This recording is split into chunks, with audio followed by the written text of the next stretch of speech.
So today we have with us here Sarah Walsh. She's the East Tennessee Regional Director of Tennessee Suicide Prevention Network. Welcome. We're glad to have you here today. What initially sparked, how did you grow into the position of Regional Director from there? Yes. So I have a passion for suicide prevention, and I was drawn to TSPN both professionally and personally. My family has dealt with suicide, ideation, and mental illness for generations. So I've had to walk through these conversations with close family and friends multiple times. So much of the work TSPN does surrounds training such as QPR, which is question, persuade, and refer. And that is actually the exact training that I received and the conversation that I used to help my family and friends. So that's why personally I was really drawn to it. And then professionally, TSPN was brought to my attention by a fellow classmate of mine. And then I knew that working through these conversations like QPR and the ones I had with my family and friends, these were situations that I cared so deeply about because I cared so deeply about these individuals. And I knew that passion would grow from there. And TSPN really focuses on prevention, intervention, and postvention. And I appreciate the emphasis on prevention because, again, that's the training that I received and why I walked through that conversation with my friends and family and ultimately why they're alive today. I like that. I know the QPR training, we had the opportunity to go through with you guys. Yes. It was a wonderful training. Favorite. And it's available for the community, right? Yeah. I mean, it's something that is out there, and it was something we can put together. Absolutely free. Yeah, Yes. free, which is great. Yes. Yeah. And it's very informative. So I agree with you there. It gives you a lot of knowledge and information and techniques on how to handle, those situations. Yeah. So as East Tennessee Regional Director, you oversee 16 counties. That includes Anderson, Blount, Campbell, Claiborne, Cocke, Granger, Hamblin, Jefferson, Knox, Loudoun, Monroe, Morgan, Roane, Sevier, Scott, and Union. I'm out of breath just naming all those. I don't know how you actually keep up with them. It's a lot. Yeah, I can't even imagine. So I'm wondering, with all of that, exactly what is involved with your work as director over such a large region, and what kind of challenges do you find yourself facing in that role? Yeah, so kind of like I mentioned, TSPN focuses on prevention, intervention, and postvention. So with that, I offer resources and trainings and events to those counties. But majority of my work is focused on those trainings, and that can include QPR, like I mentioned, with a couple variations, including alcohol and drug, LGBTQ, college-age people, youth, farmers, first responders, gun safety, you name it, we can do it. Wow. ASSIST, which stands for Applied Suicide Intervention Skills Trainings, that is more of the intervention model. ACEs, with a focus of suicide prevention, and then a very popular one with first responders and anybody in the medical field is the Columbia Suicide Severity Rating Scale. So like I said, majority is trainings, scheduling those trainings for various groups in those populations. But aside from that, a large portion of my time can be spent going to or planning for events where I share who TSPN is, what we do, and what resources we have available. And so from those conversation events often lead to further presentations surrounding suicide prevention in general. So lots of trainings, lots of talking. Yeah, you're very busy, and we're very lucky to have you. Yes. To have the time, the availability to come see us and do this interview. You. Still not sure how you managed to make the time to be here with us. We are very grateful you did. One thing you mentioned there that really stood out to me that I wasn't aware was part of what you all do is reaching out to first responders, people of that nature. Renee and I were actually just talking a little bit earlier. I have a friend that's involved with firefighting, and he was telling me a while back that statistically heart attack rates are significantly higher within 24 hours after going to a scene just due to the stress levels of what they're going through. And of course I've known first responders, and it's very similar, just these horror stories of things that they've had to go through. So I find that very admirable and interesting that you all do take that time to reach out to those people in those fields, that they're giving so much to help other people, and you guys are making sure they're taken care of as well. Right. We try to make sure they're taken care of, like you said, because they're so busy caring for others that sometimes it's hard for them, whether they're processing it still, whether they have stuff going on at home. Their mental health is still very important. So we want to make sure they're getting resources for people they serve, but also for their coworkers and themselves. That's wonderful. Yeah. So, and you were speaking of the challenges. I imagine that TSPN as a whole faces many challenges in performing such a crucial but sensitive work across the state. What sorts of challenges does the TSPN face from your perspective? Yeah. So from a statewide perspective, but especially I find it prevalent in some more rural areas, suicide is something people don't usually talk about or want to talk about. So it's kind of the secret that we all kind of go around. You want to talk about it, but you just don't. So there is this stigma about talking about suicide and mental health. And this can make it really hard for communities to reach out to groups like TSPN for education and individuals to reach out for life-saving help. So this stigma can also make life difficult for those who have been personally impacted by suicide, meaning those who have lost someone or who have survived an attempt. There are a lot of myths about suicide that fuel the stigma. I'm sure y'all have heard of this, but one being particularly that if you talk about suicide, it'll put that idea in someone's head. Right. And that is absolutely not true. And we know that ignoring the problem isn't going to make it better. So every community needs to know the basics about suicide and how to help someone.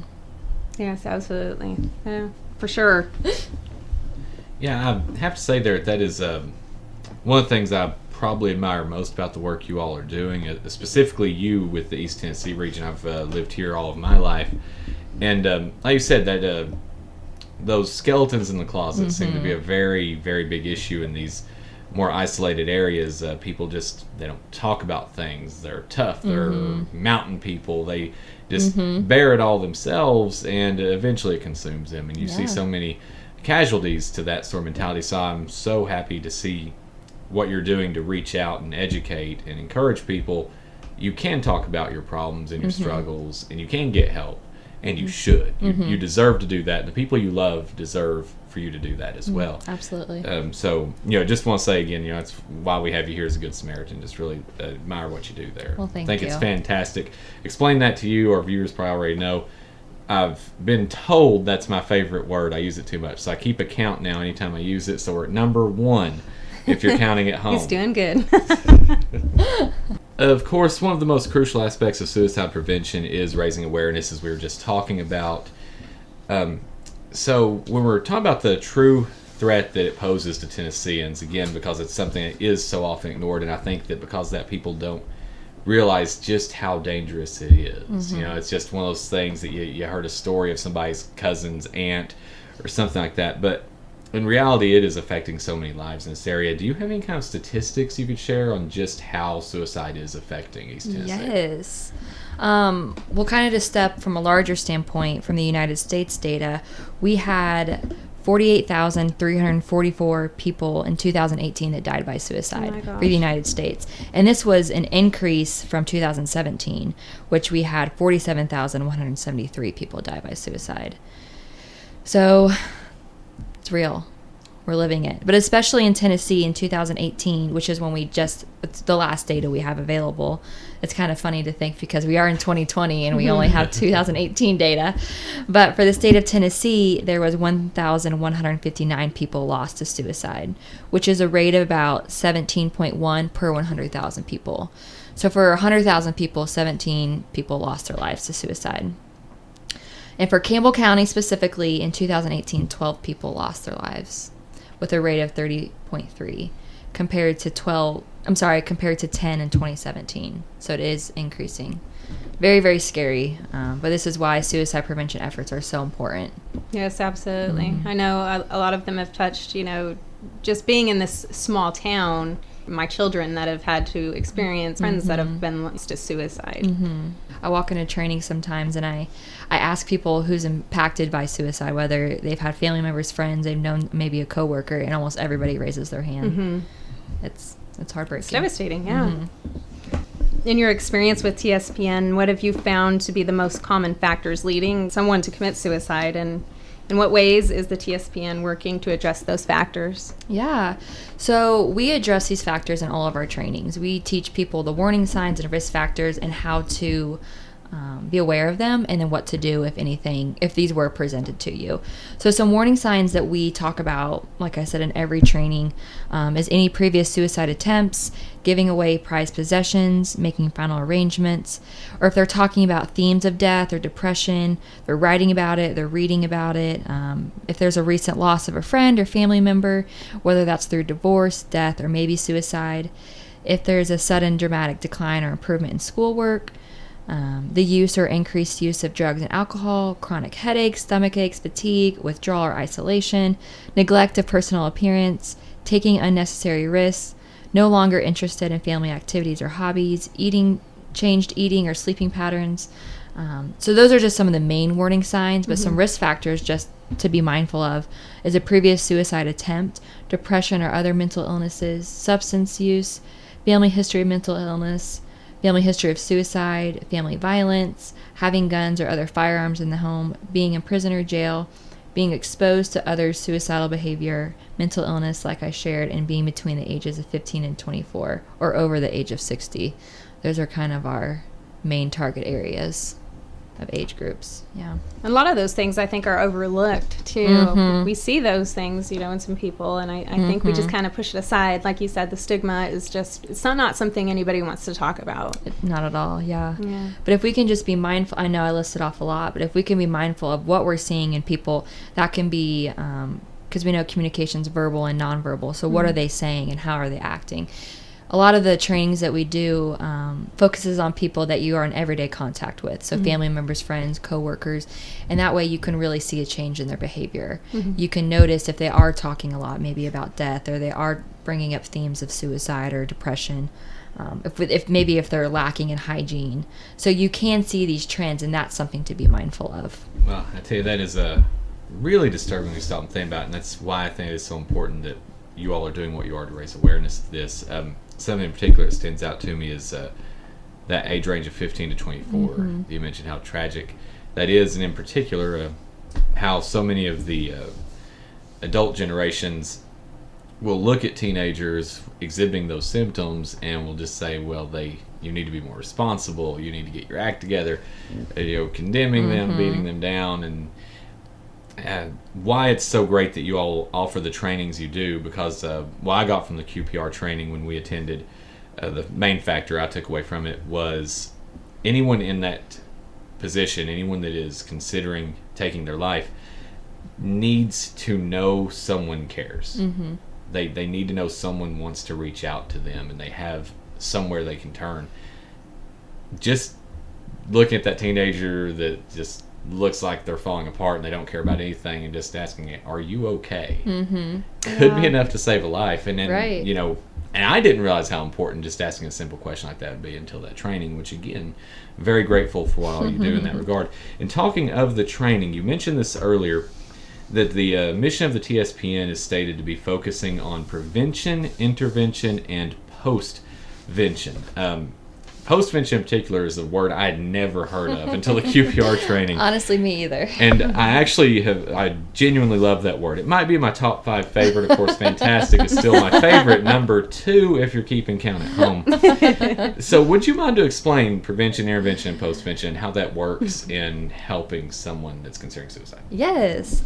So prevention, that means we're taking measures, or we're going through trainings, or we're learning about suicide to hopefully intervene before it happens. So what are those protective factors?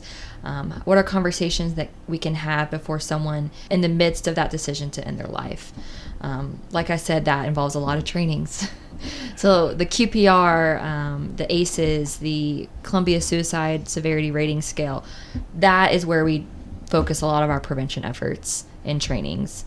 Intervention looks like we're in the midst of suicide. So someone either has just attempted or they're thinking about attempting. It is fresh on their mind. Assist, the training I mentioned earlier, that is an intervention training. So that helps people, the participants in that training, walk through those conversations, how to maybe de-escalate the thoughts, offer hope in any way so they can be safe for now. That is the main point of that training. How can we make sure that someone will make the decision just to be safe for now? They don't have to think about it long term in the future, but for that moment. So postvention, that looks like TSPN and the postvention team walking into schools or businesses after a recent suicide death.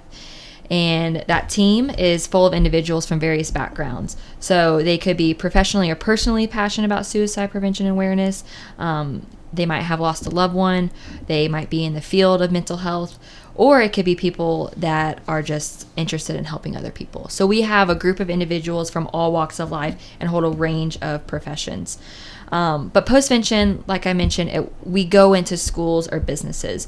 We assist them in those hard conversations, maybe with students or parents or faculty members. We can offer scripts for the media. We can offer scripts to be sent home with parents. We debrief. So a lot of times at a school setting, we'll go in the day after a suicide and walk with the principal's administration and how to handle that with their student body. But we will hold debriefing sessions. So that looks like a lot of students rushing in because they're full of emotion. They don't know how to work through that. So we offer these sessions where they can come alongside their classmates and just talk about it. How do they feel about it? What are they going to do about it next? And then with businesses, we kind of do a similar thing, but we're framed with how do we pick up the pieces after this loss? What does that look like the days after? So postvention is a hard thing to balance because you're trying to maneuver the feelings of loss, but also where do we go from here? But having that backbone of the postvention team where, like I said, they could be professionally or personally motivated with the mindset of suicide prevention, just having that leadership from someone other than the staff or the faculty is just so worthwhile because you're relying on somebody that's trained in this. And that's why I think postvention and our efforts at TSPN for the postvention team is so worthwhile. Yeah. That is fantastic. I do number 3. Fantastic. That'd be number 4. That is great. I appreciate you taking the time to explain that to us, especially that postvention. Not just because it was a new word to me, but I genuinely really love what that means, what that stands for. So often when a suicide happens, you think on the individual loss themselves, and it's easy to forget how many people are affected by that.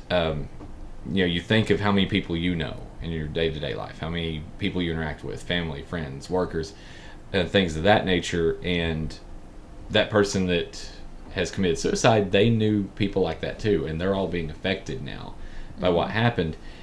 And a lot of times there is no thought for them. There is no one thinking about them or what needs they may have. And then something else you mentioned in particular that really stands out, and things like this really do impress me so much with what you all are doing at the TSPN, is the level of thoughtfulness you all have put into genuinely helping people through these situations. You mentioned scripts being made available for media, for staff.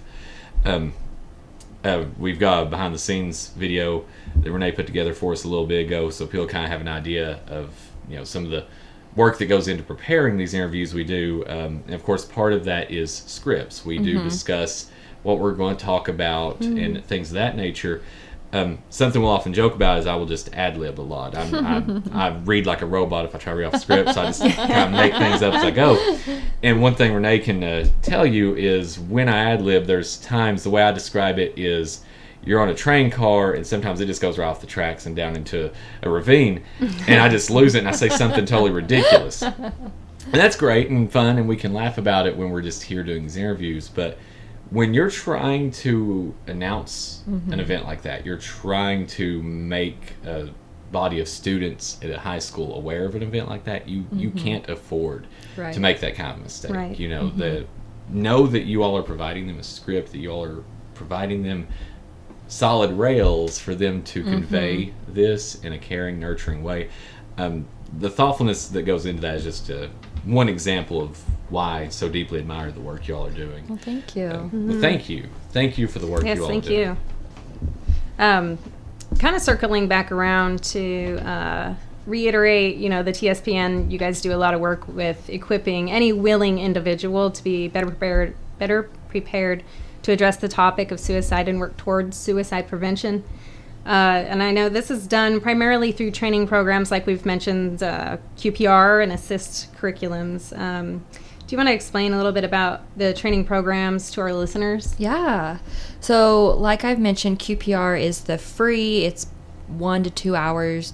It's really easy for us to come into communities and offer that training. But from that training, you learn about the statistics regarding suicide from the United States level, but also within the state of Tennessee. You learn how to identify warning signs and risk factors, like I just listed off not too long ago, that might put people more at risk or their life more at risk. It will hopefully encourage participants on the ways to give give assistance and listen to the person in crisis until more qualified help can be rendered.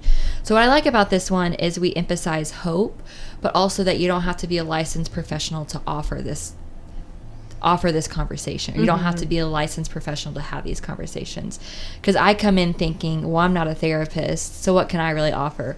Well, just listening to someone's story and sitting with them until we can refer them to the appropriate resources is so meaningful and impactful in those hard moments. That's often where we are, because we are gatekeepers to so many people that we might have access to some mental health facilities or hospitals, but we're having conversations with our family, friends, and coworkers every single day. So having those conversations with people we care about is going to be, we're on the ground, we're able to have those, and so we can refer them if needed. Assist is a curriculum by Living Works, and it is a 2-day face-to-face workshop. It features audiovisuals, discussions, and simulations, so you are working through these conversations in your group right there. You'll learn how to prevent suicide, like I shared that it is an intervention model, by recognizing the signs and developing a safety plan to keep someone alive. So like I said, a lot of this is focusing on safety for now, and that is through a safety plan. You walk with maybe removing some items in their house, or setting up protective factors, maybe seeing a counselor.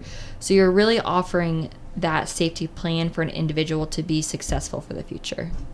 Yeah, that's great. I know once we went through the QPR training ourselves, it seemed, I don't know if it was just kind of a fluke, but we've received emails from people and messages on Facebook, you know, being affiliated with a suicide prevention team that's, it's, you know, it's getting out there with Beat Down Suicide. But we've gotten some of those messages, you know, how do we handle this? I have somebody that's struggling, you know, they're talking about suicide, they're having ideations, you know, what can we do? So that was, you know, equipped me to handle those conversations, and where to kind of guide them where they could actually get the help that they needed. Right. Actually, following up with what you were saying there, Renee, I definitely agree. I did notice that how gracefully you were able to guide people through those sorts of situations after going through that training. It was extremely impressive to see, and I know for myself, not having been put in those positions the way you were, I still walked away from the QPR training feeling much more empowered to do something. And it was amazing. I didn't even realize how much before I went into that training, but during the training I realized, wow, there were so many of these things I'd never thought about, I'd never taken into consideration. So it is truly, all of these programs, I would encourage anyone that has the opportunity to take those and benefit from that training. It's truly enlightening. Even if you don't expect you would ever need to use it, just the insight it gives you into what other people are facing is truly fantastic. I believe that puts us at number 5. If you keep track at home, tell me if I'm wrong, by the way. But in addition to everything else TSPN is doing, which has been a really long list so far, there is a lot of resources, a lot of time, a lot of energy that goes into raising awareness by reaching out to certain locations, particularly schools, hospitals, gun shops, businesses, and other organizations. Are ones that you all try to reach out to do things such as creating post-vention teams to walk alongside businesses and schools when a suicide has occurred. So I'm wondering 2 things on this, like gun shops, for example. That one really stands out to me. And when you all decided where you were going to focus these efforts, what helped you decide where you would focus those, and how exactly do you go about doing it in the first place? Right. Well, the use of guns for means of suicide, the state of Tennessee, we are at 61%. So 61% of suicides from a state level, we know that 61% of suicides involve firearms or guns, and that is more than the United States average. So we know that a lot of Tennesseans may own guns, and we're not saying you cannot own guns or buy guns. That is not Tennessee TSPN standpoint at all. We are just saying, here are the facts. 61% of suicide deaths do involve firearms. And so we want to educate people. So with the Gun Safety Project, where we do go into gun shops or any place that honestly sells guns, is we talk to the owners. We say, here are the warning signs and risk factors. Are you sure that your employees know how to properly identify maybe clients or people that are purchasing these guns? Because we do know the risk. We do know that they're heavily used. So where can we intervene? And we saw that with gun shops. And by the employees having the conversations with the people that are purchasing the guns, hopefully we can intervene. I have not actually received any data back, but we know that they're at the front line. And with gun shops, we are offering resources. We have posters there. We have different brochures. Just even these conversations can maybe relieve some anxiety. Like you said with QPR, you are opening the door for these conversations. Following up from there, with all the work TSPN is doing, I imagine there has to be a need for assistance. There has to be a need for some helping hands to make all this come together. So for people listening who have been inspired by this, who have maybe been touched by suicide in some way, that would like to help TSPN in the work you all are doing, how can they contact you all and offer support? What kind of support could they offer? Yes. Everyone's welcome. I'm always looking for volunteers, people passionate about suicide prevention and awareness. But if they do want to get involved, the easiest way would be to go to our website, and that is tspn.org, so as in Tennessee Suicide Prevention Network, and you can click on the Donate and Get Involved tab. From there, they can fill out a form that kind of shares maybe why they're interested, what areas they're interested in, so maybe if they do want to volunteer, if they do want to be a member of a support team or postvention team, what that looks like, and that will have their contact information. So I'll be sent that, and then I'll contact them. Or if they're listening and they would like to call me or email me, my number is 317-750-6838, and my email address is swalsh, as in Sarah Walsh, at tspn.org. I'm quick to respond, so you can just get me there.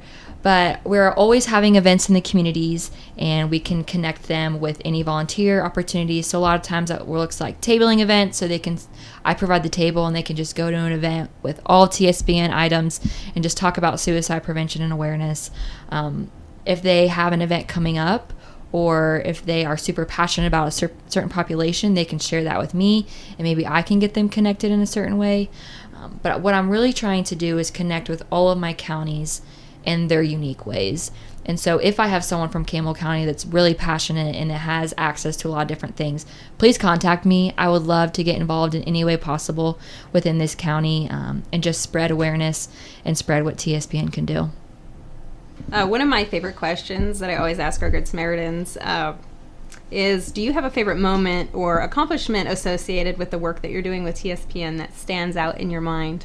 I do. Last November, TSPN partnered with Covenant Health and Park West Medical Center to put on the Survivors of Suicide Loss Day. And that is where people that have lost loved ones to suicide can just come together and maybe talk about their lost loved ones, what they're experiencing, what they're feeling. And we had people to share their stories. If you ever heard of To Right Love in Her Arms, Jamie Turkowski, he is the founder of that. So he shared a little bit about his story and what that looked like. Another speaker we had was Nancy McGlasson, and she lost her son to suicide, and she's a writer, and she's just this beam of sunshine. And yeah, she's wonderful. But she shared that story, and then Christina Bean really shared the story of a penny and how impactful it is to her and how they're all unique. And we got to do a little craft. Just to have a little piece of jewelry with a penny on it. And it was just really neat to hear their stories of such grief and loss, but also how much hope they had. I think that's one of the truly inspiring things about my job, is that despite so much sadness that suicide brings for the family members and friends, a lot of the stories I hear are people from a place of hope. I go to coffee with people, I go to lunch with people, and I still hear those sad moments and that grieving and the loss, but they're hopeful that they can make an impact so no one else has to walk through these moments either. They want to help somebody else in need, and they don't want anyone to have to struggle like this or feel what they're feeling. And so really from that day, it might not have been a time of a lot of hope, but we were just able to come together as a group of people and say, we've been in the same position, we know what it's like, and we're here for one another. And it was just really impactful to see all those people there for each other. Yeah, it's so very important. Mm-hmm. It really is. You all are changing many, many lives. And again, we appreciate that. Well, thank you. And that's why we have you here as a Good Samaritan. Thanks for being with us. Yes, thank you Thank so you. much. Thank you.